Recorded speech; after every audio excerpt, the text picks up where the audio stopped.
सभी साथियों का आज के इस सेशन में हार्दिक स्वागत अभिनंदन। सबसे पहले आपको होली की हार्दिक शुभकामनाएं। माँ होलिका से यही प्रार्थना है कि इस सत्र यानी वर्ष 2025 में आप गजेटेड ऑफिसर बने। निश्चित रूप से होली है वो हर्षों और उल्लास का है, रंग रंगीले त्योहार के रूप में इसे अपन मनाते हैं। तो भगवान से ये प्रार्थना करेंगे कि इस बार ये खुशियाँ जो रंगों की खुशियाँ हैं, जो एक सरकारी जॉब के रूप में आपको मिले, इस तरीके की आशा और विश्वास के साथ आज के इस सेशन पर अपन चर्चा करेंगे। देखो, आज के इस सेशन को आगे बढ़ाएंगे और बात कर रहे हैं अपन पार्टनरशिप। पार्टनरशिप एक शब्द नहीं है, पूरा विस्तृत रूप है। आपके मन में ये विचार होगा कि भाई पार्टनरशिप है, उसकी पिछली 5-7 क्लासेज हो चुकी है, क्यों लगातार पार्टनरशिप को करवाए जा रहे हैं। मैं ये आपको बता दूं कि पार्टनरशिप एक छोटा सा नाम है, लेकिन उस पार्टनरशिप में आपके 4 महत्वपूर्ण जो टॉपिक है वो बनते हैं, और उन टॉपिक के सब टॉपिक है वो बहुत सारे हैं। जैसे अपन बात करें कि भाई साझेदारी एक सामान्य परिचय, ये इसका पहला टॉपिक है, और इसमें आपको P&L इन्वेस्टमेंट है, पार्टनर कैपिटल है, इंटरेस्ट ऑन ड्रॉइंग है, इंटरेस्ट ऑन कैपिटल है ना, गारंटी है, फर्म द्वारा गारंटी, फिर PL एडजस्टमेंट की एंट्री, यानी कुछ मिला के इसमें 8-10 आपके सब टॉपिक है, उनको क्लियर करना पड़ता है। फिर दूसरा जो आपका टॉपिक आता है admission of a new partner, यानी साझेदार का प्रवेश। तो साझेदार के प्रवेश के समय कौन कौन सी गतिविधियां होती है, वहां पर आपका रीवैल्यूएशन अकाउंट है वो ओपन किया जाता है, जो नाम मात्र खाते की प्रकृति का होता है। तो ये भी एक प्रोसेस होती है। और उसके बाद होता है तीसरा जो टॉपिक आता है कि साझेदार का अवकाश ग्रहण या मृत्यु पर लेखे। कोई पार्टनर है वो उस फर्म को छोड़ के जा रहा है, अवकाश ग्रहण कर रहा है, या उसकी डेथ हो जाती है, तो वहां पर कौन से समायोजन करने पड़ते हैं वो होता है। और लास्ट में कि कई बार ऐसी कंडीशन आ जाती है कि वहां पर फर्म का ही समापन हो जाता है, डिसोल्यूशन ऑफ फर्म हो जाता है, यानी फर्म का समापन होगा, तो वहां पर आपको कौन सी एंट्रियां करनी पड़ेगी, तो उस पर भी अपने पूरी चर्चा करते हैं। तो इसलिए अपने को हर पॉइंट है वो क्लियर करते हुए चलना पड़ेगा, है ना। तो पिछली बार अपन ने बात की थी जो ख्याति होती है, ख्याति से रिलेटेड अपन ने चर्चा की थी कि भाई ख्याति की कैलकुलेशन करने की विधियां कौन कौन सी होती हैं, जिसमें आपने औसत लाभ विधि देखा था, अधिलाभ विधि देखा था, पूंजीकरण विधि देखा था, वार्षिक वर्ती विधि देखा था, क्रय प्रतिफल विधि देखा था। ये 5 महत्वपूर्ण विधियां आपने समझ ली भी होंगी। जिन साथियों ने अभी तक इस चैनल को सब्सक्राइब नहीं किया है वो एक बार चैनल को सब्सक्राइब कर ले। जो भी साथी हमारे साथ जुड़ गए हैं वो एक बार सेशन को शेयर कर दें, ताकि जो महत्वपूर्ण सूचनाएं हैं वो आपको इस ऑनलाइन प्लेटफॉर्म पर मिलती रहे, है ना। जिन साथियों ने अभी तक की जो पहले की क्लासेज हो चुकी हैं, जो आपके फर्स्ट ग्रेड से रिलेटेड है, डिस्क्रिप्टिव अपन चर्चा कर रहे हैं, जिन साथियों ने उन क्लासेज को अभी तक नहीं देखा है उनसे भी मेरा निवेदन है कि वो प्लेलिस्ट में जाएं स्कूल लेक्चरर की, और वहां पर जाकर वो सारे सेशन है वो आप ज्वाइन जरूर करें, जिसका बेनिफिट है वो आपको एग्जाम में मिलेगा। इसके अलावा जो भी साथी लेटेस्ट अपडेट जानना चाहते हैं वो हमारे टेलीग्राम चैनल और व्हाट्सएप चैनल को ज्वाइन कर ले, वहां पर आपको लिंक मिल जाएगा और वहां पर आपको लेटेस्ट अपडेट भी मिलती रहती है। तो अपन आज के सेशन में बात करेंगे पार्टनरशिप, है ना। पार्टनरशिप में अब आगे अपन चर्चा करेंगे कि भाई ख्याति का लेखांकन किस तरीके से होता है। मैंने एक बात आपको बताई थी कि साझेदारी में जब नया साझेदार प्रवेश करता है तो वो ख्याति की राशि लेके आता है ना, और उस ख्याति यानी गुडविल की राशि को जो त्याग करने वाले साझेदार हैं, जो सेक्रीफाइसिंग पार्टनर है, उनके मध्य त्याग के अनुपात में बांटी जाती है। तो त्याग के अनुपात में बटेगी, तो त्याग के अनुपात में बटेगी, है ना, लेकिन वो ख्याति लेके आएगा, तो उस समय उसके क्या ट्रांजैक्शन होंगे ये अपने लिए बहुत ही जरूरी है। अपन क्या करते हैं कि कोई भी कंपटीशन एग्जाम हो उसमें अपन हार्ड क्वेश्चनों की तरफ सोचते हैं। अगर अपने इजी चीज सारी समझ ली है तो फिर ऐसा कोई क्वेश्चन नहीं है जिसका अपन जवाब नहीं दे सकते। हम क्या करते हैं, कई बार ऐसे क्वेश्चनों में उलझ जाते हैं जो आपके कंपटीशन एग्जाम में कोई 1-2 ही क्वेश्चन होते हैं, 1-2 ही क्वेश्चन ऐसे होते हैं जो आपको कंफ्यूज करते हैं। बाकी अगर आपने पूरी चीज डिटेल से पढ़ी है तो कहीं कोई दिक्कत नहीं, है ना। तो ख्याति भी एक ऐसा ही टॉपिक है, इसमें घुमा के कहीं से भी प्रश्न पूछा जा सकता है। लेकिन अगर आपने टॉपिक को ऑलरेडी एकदम कंप्लीटली क्लियर कर लिया है तो फिर आपको दिक्कत नहीं होगी, इस बात पे आपको विश्वास करना पड़ेगा। अगर आप चाहते हो कि आप ऑब्जेक्टिव क्वेश्चन पढ़कर आप सिलेक्शन ले लो तो ये पॉसिबल नहीं है। आपको पहले डिस्क्रिप्टिव पढ़ना पड़ेगा, हर वो बुक्स जिसमें आपको लगता है कि यहाँ से क्वेश्चन बन सकता है वो सारी चीज आपको पढ़नी पड़ेगी, तब जाके आपका सिलेक्शन होगा। अब देखो अपन आज के सेशन में बात करें ख्याति प्रीमियम का लेखांकन व्यवहार, है ना। अगर कोई साझेदार है वो ख्याति की राशि लेके आता है तो क्या ट्रांजेक्शन होंगे। पहला कि सभी परिस्थितियों में यदि पुस्तकों में ख्याति खाता पहले से खुला हुआ है तो उसे अपलिखित करेंगे यानी बंद करेंगे, है ना। कई बार ये प्रश्न आता भी है कि पहले से ख्याति खाता खुला हुआ, तो ये हमेशा ध्यान रखना है कि अगर कोई नया साझेदार साझेदारी में प्रवेश कर रहा है और प्रवेश से पहले अगर ख्याति खाता पहले से खुला हुआ है तो क्या करेंगे, उस खाते को बंद करेंगे, है ना। तो बंद करेंगे तो एंट्री क्या होगी, old partners capital account DR to goodwill. क्या इसकी एंट्री होगी, old partner capital account DR to goodwill इसकी प्रविष्टि होगी, है ना। ख्याति खाता खुला हुआ है तो ये इसकी प्रविष्टि करनी है, old partner capital account DR to goodwill. ठीक है, समझ गए मेरी बात कि किसी भी कंडीशन में हो ये काम आपको सर्वप्रथम करना है। अगर ख्याति खाता खुला हुआ है तो ये बंद होगा, और किस अनुपात में ये ध्यान रखना, पुराने अनुपात में, है ना। साझेदारों का जो पुराना अनुपात दिया होगा ना उसमें अपने को बंद करना, ओल्ड प्रॉफिट शेयरिंग रेशियो, है ना, इसमें ये अपने को बंद करनी है। ठीक है, समझ गए, बढ़े आगे। अब देखो ये इसके कुछ रूल एंड रेगुलेशन है ना। परीक्षा में बहुत बार ये क्वेश्चन है वो पूछा जाता है, एंट्रियां पूछी जाती है कि इनमें से कौन सा खाता डेबिट होगा कौन सा क्रेडिट होगा, प्रविष्टि होगी या नहीं होगी। पर अगर अपन ने ये चीज एकदम क्लियरली के साथ पढ़ रखी है तो फिर कहीं कोई दिक्कतें नहीं होती है। नंबर 1 देखो कि जब ख्याति की राशि का भुगतान कोई साझेदार है वो निजी रूप से करता, पर्सनल रूप से करता है तो क्या प्रविष्टि होगी। जैसे ABC है ना, अब यहाँ पे C प्रवेश कर रहा है और यहाँ पर निजी रूप से जैसे A है ना, वो दे रहा निजी रूप से, त्याग नहीं, निजी रूप से दे रहा है जिसमें फर्म का कोई रोल नहीं है। तो ऐसी कंडीशन में ध्यान रखना है, यदि नया साझेदार अपने हिस्से की ख्याति की राशि का भुगतान पुराने साझेदार को निजी रूप से करता है तो फर्म की पुस्तकों में इसकी कोई प्रविष्टि नहीं होगी। यह ध्यान रखना, है ना, कि पुराने साझेदार को जैसे C है, C ने डायरेक्ट A को दे दिया और पर्सनल लाइसेंस के आधार पर दे दिया तो उसकी कोई प्रविष्टि है वो नहीं की जाएगी। तो ये अपने को ध्यान में रखना है कि अगर निजी रूप आ जाता है तो वहां पर कोई प्रविष्टि नहीं होगी। क्लियर है, बढ़े आगे देखते हैं। दूसरा देखो महत्वपूर्ण कि जब नया साझेदार अपने हिस्से की राशि नगद लेकर आता है ना, नगद लेकर आता है, कैश लेकर आता है तो क्या एंट्री आपको करनी है। पहली ये इसकी होगी कि ख्याति की राशि नगद लाने पर, ख्याति की राशि नगद लेके आता है तो cash account DR to goodwill account, being amount of goodwill brought in cash.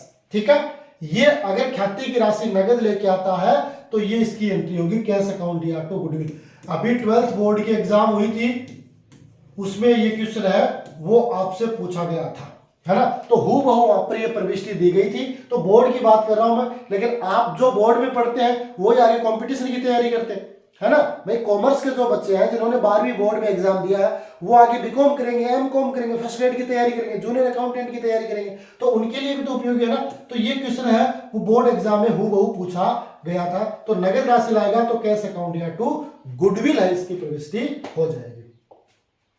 आगे देखो दूसरा कि ख्याति की राशि त्याग करने वाले साझेदारों के खातों में त्याग के अनुपात में बांटी जाती है ना। अब ये कई बार प्रश्न होता है कि ये परीक्षा में प्रश्न आता है कि नया साझेदार प्रवेश के समय ख्याति की राशि नगद लेके आता तो उसे साझेदारों में किस अनुपात में बांटी जाएगी, है ना। तो वहां पर आ जाता पुराने साझेदारों के मध्य पुराने अनुपात में, पुराने साझेदारों के मध्य त्याग के अनुपात में, त्याग करने वाले साझेदारों के मध्य त्याग के अनुपात में, उपरोक्त सभी, है ना। तो ये चीज अपने को ध्यान में रखनी है कि नया साझेदार प्रवेश के समय ख्याति की राशि लेके आता है तो उसे त्याग करने वाले साझेदारों के मध्य त्याग के अनुपात में बांटनी है ना। कई बार क्या होता है कि भाई ए बी सी है ना, तीन पार्टनर डी आ रहा, तो कई बार तीनों ही त्याग करते हैं तो तीनों में बट जाएगा, लेकिन अपने को निकालना पड़ेगा क्योंकि यहाँ पर अनुपातों की अपनी पहले चर्चा हो चुकी है। 3 अनुपात होते हैं, पुराना अनुपात, नया अनुपात और त्याग का अनुपात। ये अनुपात निकालना हमें आना चाहिए क्योंकि इसका भी क्वेश्चन है वो परीक्षा में पूछे जाने की संभावनाएं रहती है ना। तो ख्याति की राशि जो त्याग करने वाले साझेदार है ना, त्याग करने वाले साझेदारों के खातों में त्याग के अनुपात में बांटी जाती है और उसकी एंट्री होगी गुडविल अकाउंट या to sacrificing partner capital account. क्या एंट्री होगी? गुडविल अकाउंट या टू सैक्रिफाइसिंग पार्टनर कैपिटल। ठीक है।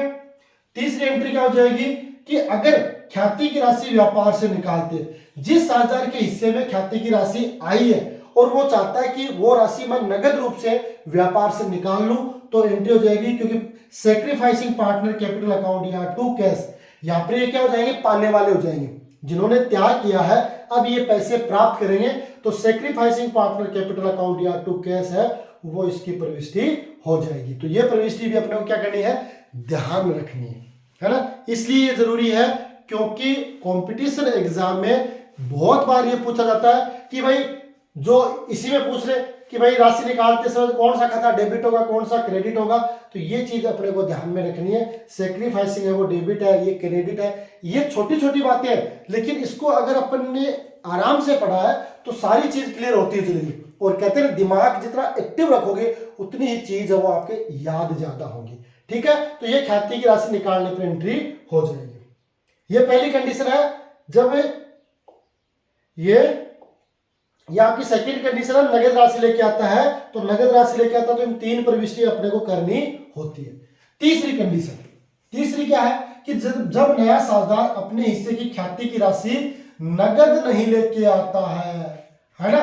जब नया साझेदार यानी ए बी सी है, डी पार्टनर नया है जो प्रवेश कर रहा है और वो ख्याति की राशि नगद नहीं ला रहा है ना, नगद नहीं ला रहा, तो वहां पर एक विशेष प्रविष्टि हो जाएगी और ये प्रविष्टि आप इंपॉर्टेंट भी मान सकते हो, है ना, क्योंकि इसमें एंट्री करने का एक अलग ही तरीका है। इसलिए यहां पर एंट्री होती है न्यू पार्टनर करंट या कैपिटल भी हो सकता है। न्यू पार्टनर करंट या कैपिटल अकाउंट या टू सैक्रिफाइसिंग पार्टनर कैपिटल, यानी नए साझेदार की पूंजी या चालू खाते की पूंजी टू सैक्रिफाइसिंग पार्टनर कैपिटल, त्याग करने वाले, है ना। तो नगद लेके आता है तो कैश अकाउंट या टू गुडविल करते हैं, है ना, लेकिन जब नगद नहीं लेके आता है तो न्यू पार्टनर करंट या कैपिटल अकाउंट या टू सैक्रिफाइसिंग पार्टनर कैपिटल करते हैं। तो ये बात अपने को ध्यान में रखनी है। क्यों जरूरी है ये इसलिए जरूरी है ताकि कोई भी पॉइंट है वो छूटे नहीं। ठीक है, बढ़े आगे देखते हैं।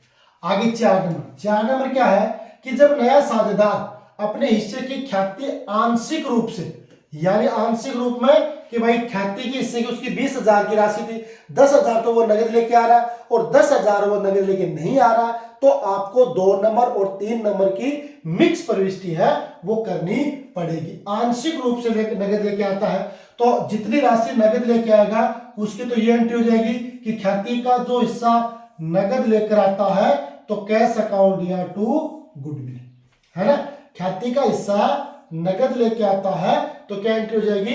कैश अकाउंट या टू गुडविल। अभी आपने 2 नंबर में किए कि भाई नगद जितनी लेके आ रहा है तो कैश अकाउंट या टू गुडविल।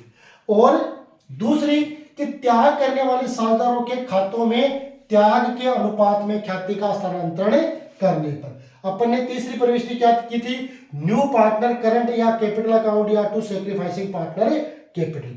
अब जो साझेदार गुडविल लेके आया था उसको भी साझेदारों में तो बांटनी है ना, तो इसके अपन कंबाइंड प्रविष्टि, 2 प्रविष्टि न करके कंबाइंड प्रविष्टि भी अपन कर सकते हैं। अगर अलग अलग करेंगे तो एक प्रविष्टि होगी आपकी जो नगद लेके आया उसके लिए तो होगी गुडविल अकाउंट या टू सैक्रिफाइसिंग पार्टनर कैपिटल, और जो नगद लेकर नहीं आया उसके लिए होगी न्यू पार्टनर करंट या कैपिटल अकाउंट या टू सैक्रिफाइसिंग पार्टनर कैपिटल। तो यहाँ पर दोनों ही बार आपका सैक्रिफाइसिंग पार्टनर कैपिटल क्रेडिट हो रहा है। हमने इसकी जो सामूहिक एंट्री है ना, सामूहिक प्रविष्टि है वो कर दी है, इसलिए यहाँ पर ये हो जाएगा गुडविल अकाउंट या न्यू पार्टनर करंट या कैपिटल अकाउंट या to sacrificing partner capital account. ठीक है, ये इसकी एंट्री हो जाएगी। समझ गए?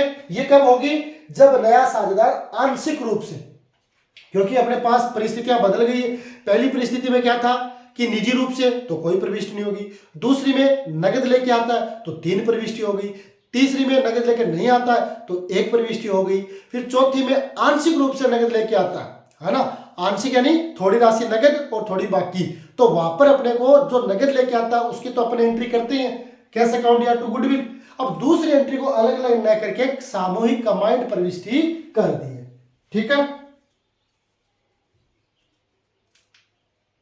ओके है, बढ़े आगे देखते हैं 5 नंबर पॉइंट। 5 नंबर पॉइंट क्या है कि जब नया साझेदार अपने हिस्से की ख्याति संपत्ति के रूप में लाता है ना, ख्याति है वो संपत्ति यानी असेट्स के रूप में लेके आता है, तो उसकी अपने को क्या एंट्री करनी है ना।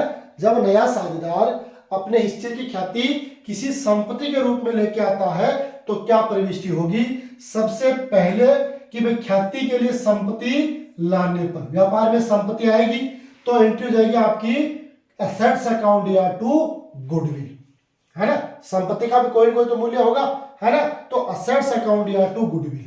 और दूसरी प्रविष्टि हो जाएगी ख्याति को त्याग करने वाले साझेदारों के पूंजी खातों में त्याग के अनुपात में स्थानांतरित करने पर, यानी अपन ने जो 2 नंबर प्रविष्टि की है ना वही प्रविष्टि हो रही है, सिर्फ और सिर्फ जहां अपन कैश अकाउंट लिख रहे थे वहां अब असेट्स अकाउंट होगा। उसमें अपन लिख रहे थे कैश अकाउंट या टू गुडविल और फिर गुडविल अकाउंट या टू सैक्रिफाइसिंग पार्टनर कैपिटल। अब ये संपत्ति लेके आ रहा है तो असेट्स अकाउंट या टू गुडविल और फिर गुडविल अकाउंट या टू सैक्रिफाइसिंग पार्टनर कैपिटल, यानी जिन साझेदारों ने त्याग किया है उसको त्याग के अनुपात में अपन बांट देते हैं। ठीक है, क्लियर है सारी बात? ओके है, ठीक है। तो ये अपने लिए खास और इंपॉर्टेंट हो जाती है। इस हिसाब से जब ख्याति की राशि संपत्ति के रूप में लाता है तो 2 प्रविष्टि आपकी हो गई है।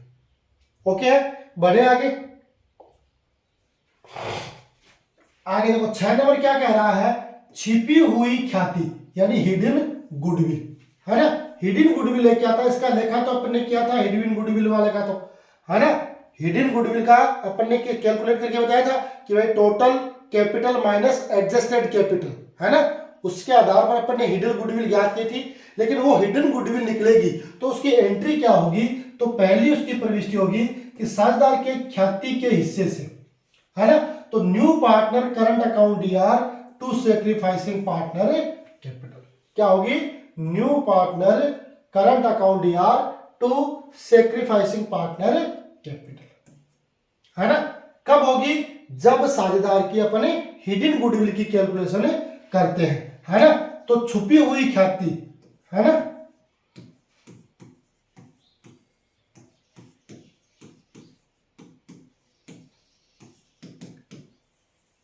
कुल पूंजी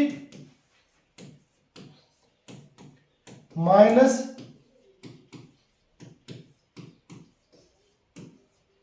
समायोजित पूंजी, है ना। तो ये साझेदारों के आधार पर समायोजित करनी पड़ेगी और ये टोटल जोड़ लेंगे, है ना, ये कैलकुलेट करनी पड़ेगी। ये जितनी आएगी उसकी ये एंट्री हो जाएगी न्यू पार्टनर करंट अकाउंट या टू सैक्रिफाइसिंग पार्टनर कैपिटल। तो एंट्री तो वही होगी। एक चीज आपको समझ में आ गई होगी, जब साझेदार ख्याति नहीं लेके आता नगद तब भी अपन ये एंट्री करते हैं और अब भी यही कर रहे हैं। तो एंट्री तो अपने को समझ में आ गई कि भाई उसी तरीके से होगी, लेकिन इसका फॉर्मूला अपने को ये काम में लेना है। ठीक है, बढ़े आगे 7 नंबर कि साझेदारों के लाभ विभाजन अनुपात में परिवर्तन होने पर ख्याति के लिए लेखांकन, यानी आपके जो साझेदार है जैसे ए बी सी 3 साझेदार है, पहले वो 3, 2 और 1 में लाभ हानि बांट रहे थे, है ना। अब उन्होंने चेंज कर दिया, क्या कहा कि भाई 1 और 1 में लाभ हानि बांटेंगे। तो साझेदारों क्या लाभ विभाजन अनुपात में परिवर्तन हो गया, है ना, हो गया ना। इसको 3 थे, अब 2 1 हो गया, इसको 2 थे 1 हो गया, इसको 1, तो अनुपात में परिवर्तन हो गया। तो यहां पर देखो एंट्री क्या होगी कि भाई gaining partner capital account current account या to sacrificing partner capital.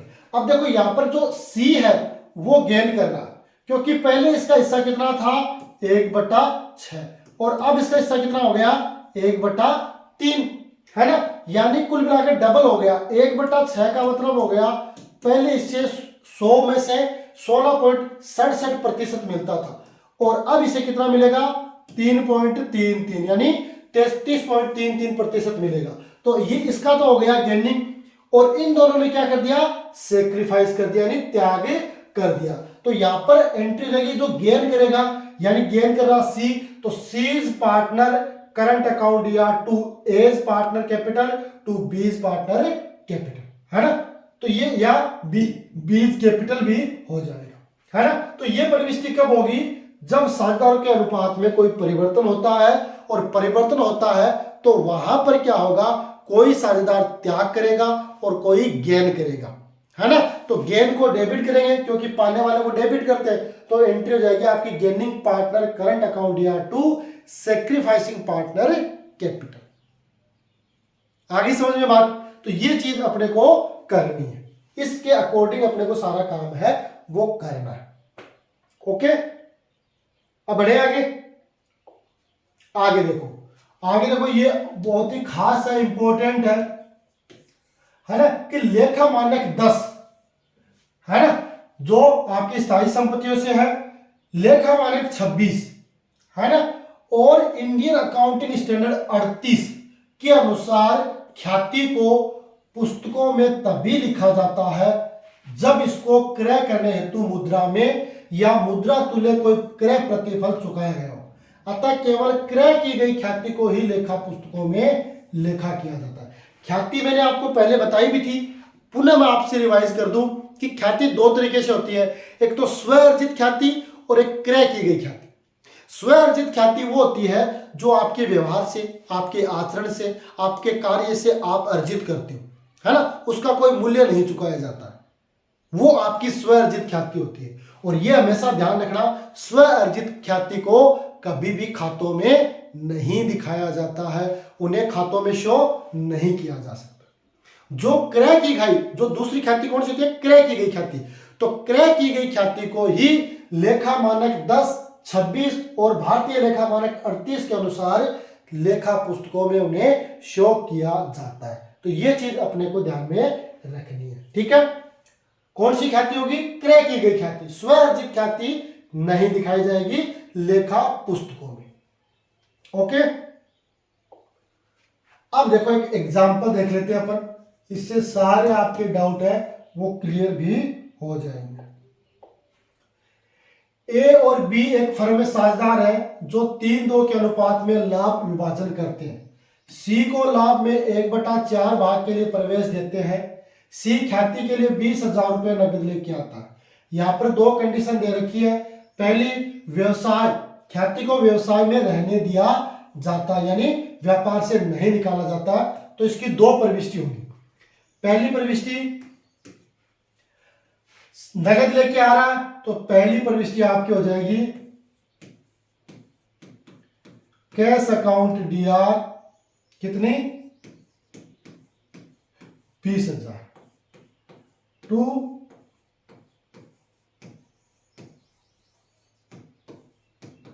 Goodwill account, कितनी 20,000, ठीक है। दूसरी प्रविष्टि कि भाई अब इसमें कहा नहीं गया कुछ भी, अपने को पता होना चाहिए कि नया साझेदार प्रवेश के समय जो ख्याति की राशि लेके आएगा उसे त्याग करने वाले साझेदारों के मध्य त्याग के अनुपात में बांटना पड़ेगा। तो ये तो लेके आ गया, अब इसको बांटेंगे तो एंट्री क्या होगी आपकी, goodwill account DR to sacrificing partner capital. अब सेक्रीफाइसिंग कौन से है, यहां पर अपने पास और रेशियो दे रखा है 3-2, सी का हिस्सा है 1/4। अब वैसे तो अपन यहां पर नया अनुपात निकाल भी सकते हैं, लेकिन एक सीधी सी ट्रिक होती है कि जब क्वेश्चन में नया अनुपात नहीं दे रखा है तो पुराना अनुपात ही फायदे का अनुपात होता है। ये एक शॉर्ट ट्रिक है। चाहो तो आप नया अनुपात निकाल सकते हैं और फिर नए में से पुराने में से नया घटा देंगे तो त्याग का आ जाएगा। लेकिन सीधा सा फटाफट सवाल करने के लिए ये होता है कि जब क्वेश्चन में आपको नया अनुपात नहीं दे रखा है तो पुराना अनुपात ही फायदे का अनुपात होगा, है ना। तो इसका मतलब है जो आपका ओल्ड रेशियो 3 है यही आपका क्या हो गया, कौन सा हो गया, सेक्रीफाइसिंग त्याग का अनुपात हो गया, सेक्रीफाइसिंग रेशियो 3:2, है ना। तो 3:2 आपका फायदे का अनुपात हो गया। तो दोनों को हो रहा है तो गुडविल अकाउंट या टू एज कैपिटल और टू बीज कैपिटल, ठीक है। 20,000 को 3:2 में बांटेंगे तो 5 का भाग देंगे 4, 4 3 12, 4 दूनी 8, ठीक है। यह प्रविष्टि हो जाएगी पहली कंडीशन में। पहली कंडीशन में आपकी 2 प्रविष्टि और इसमें आपकी 3 प्रविष्टि, है ना। व्यवसाय यानी ख्याति को व्यवसाय से निकाल लेता है ना। तो निकाल लेते हैं तो अपने को ध्यान में रखना है एक अलग प्रविष्टि हो जाएगी आपकी, कौन सी,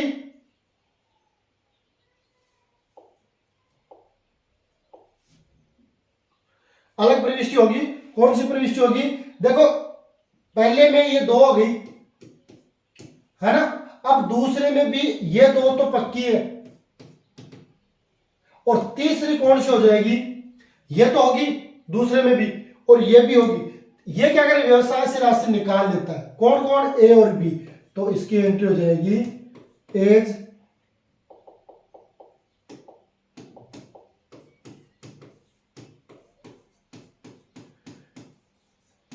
कैपिटल अकाउंट डीआर,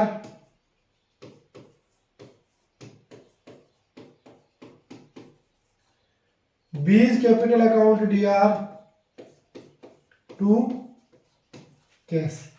इसके हिस्से में आई 12,000 पूरी निकाल ली, इसके हिस्से में 8,000 पूरी निकाल ली और टोटल हो गए 20,000, है ना।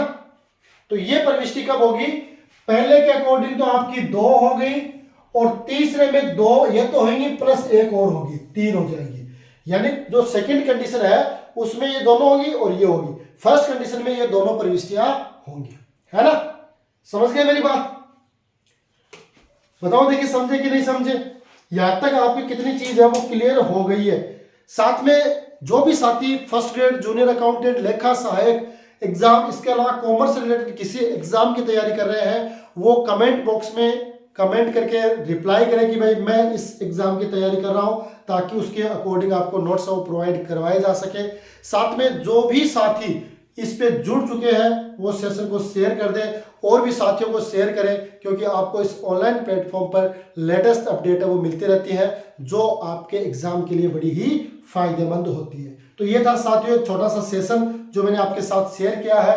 निश्चित रूप से आज का सेशन है वो आपको पसंद आया होगा और अगर ऐसा ही है तो वीडियो को लाइक कर दें, चैनल को सब्सक्राइब कर दें, ताकि हमारे साथ आपकी कॉमर्स की टीम है वो लगातार जुड़ती रहे और लगातार जुड़ेगी तो निश्चित रूप से हमें एग्जाम का फायदा भी होगा अपने सिलेक्शन के साथ। इसी आशा और विश्वास के साथ आज के सेशन में इतना ही, मिलेंगे अगले सेशन में, तब तक के लिए जय हिंद जय भारत।